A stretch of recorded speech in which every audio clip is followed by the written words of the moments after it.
we're actually going to go into that later, though, right? Well, nah. Let's just go ahead and go into it now. So, like in general, Okay. like, when it comes to like track time, like the good thing about being at the track is that you meet so many people from so many different walks of life, and they can expose you to so many things. And what I've learned when it comes to networking within the auto racing industry, right? That if you have a talent, you can bring it to somebody that never would think that they needed that particular talent.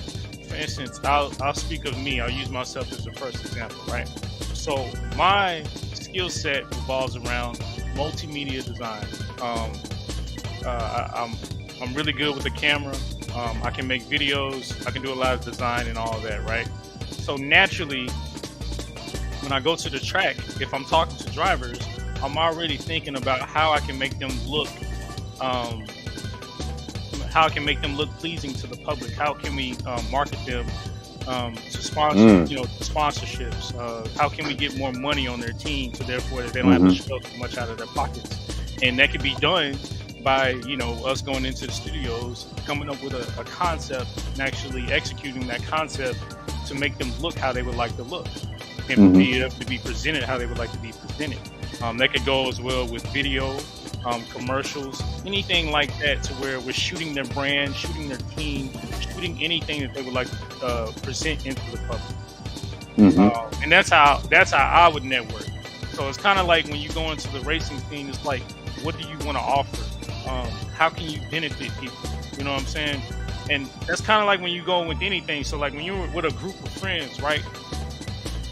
Like I feel like the best group of friends is where everybody has something to offer and everybody can feed off of each other.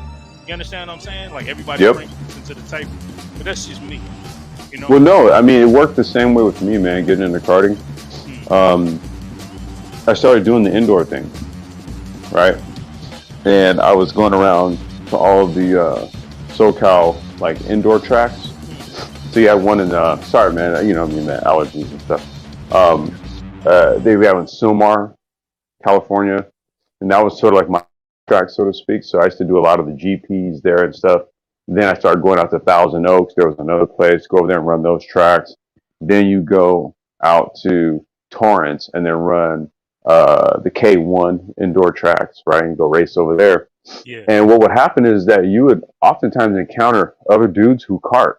And they were there like just like what you were doing. You were there for practice. Yeah. Right. So that was one way I would network through indoor karting. Right. Was just kind of just racing with dudes and trying to compete for times, talk about angles and how apexes, stuff like that. Yeah. And then when I started working at a power sports shop, Pacific Rise, for those of you guys that don't know, I had a whole shop and there were a couple carts in there. And so my boss at the time was just like, well, yeah, if you want to build them up and do a team, I don't care. Go ahead. Just market, promote the business. Yeah. So then I started using the indoor karting circuits to recruit drivers. Okay. One of them, his name's Justice Calabro. If you guys check him out on Instagram. I'll have to pull his Instagram up and send it to you. He now races. Yeah, go ahead. You're going into it right now. I was going to say, yeah, he races Legends in North Carolina now, man. He used to race comp cars. He was like one of the comp kart drivers for SoCal. He raced like LAKC, SCUSA. He raced all the big stuff. Yeah. And then moved on. And it's funny because his colors that he rocks now with his car and his suit and everything is the comp kart colors. Nice. He never moved away from those colors. He just has his own scheme going on. I understand. But I met him when he was like 11. I think he's like 11 years old. Yeah. And he was a tall kid. So getting into karting and stuff, he had to, in the indoor stuff, he had to get into the big karts and run with us. Yeah. So I was teaching him like, okay, well, here's what you do, man. And once if you got the muscle, you can muscle the karts and everything. And his dad saw it. And then, we started building karts and his dad put him in a cart. And then, admittedly, he got poached from me. I mean, we didn't get poached, but there was a dude that was running a comp kart team. Okay. And I wasn't running LAKC or SCUSA or nothing like that. Okay, at the time. And so, he basically brought him on because the kid had skills. But you know, I coached him up in indoor, but just kind of networking. Now it's sort of like, man, he's on some like, hey man, you guys let me know if you need anything, Yeah. right? And he's kind of moved on to Legends, and I think he's tested a NASCAR before. Okay. You know, Yeah. so there's that part, and then when you get into the karting arena, so to speak, there's meeting the other team guys, like the guys that are responsible for, say, like a brand of chassis, what have you. I mean, the dudes that have shops. Then you get their numbers, you need parts, you're trying to figure out something on the cart, you call these guys to tell you what it is and where to go get it, right? That's the networking part. Yeah. Yeah. It took me a long way in karting, man. I mean, hey, that's the good thing about it. Like I remember we were talking to, oh yeah, by the way, what up, Formula? Or you got Code 6 today. Yo. He's on Twitch, but that's Formula. Like it's kind of like what Formula was saying, how he's trying to get into open wheel at the track. Yeah.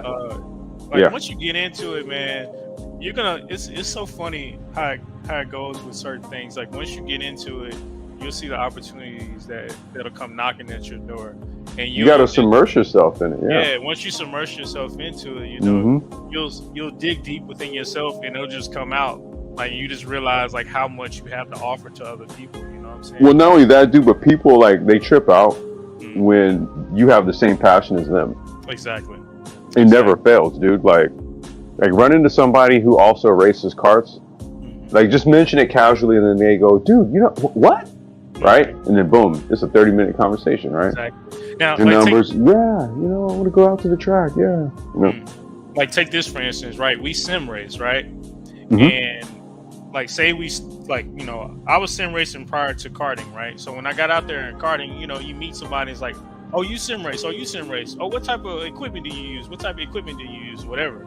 And then y'all are linking up, and then y'all start racing on you know, Kart Racing Pro or iRacing or ACC or whatever. Now you have a team there, and now you can build your server there. And now you can start doing stuff with a team there. It's the same thing. And then you meet somebody in England, and then it's kind of like it just takes you down a whole rabbit hole. But dude, that in that venue you're talking about, it's so much easier.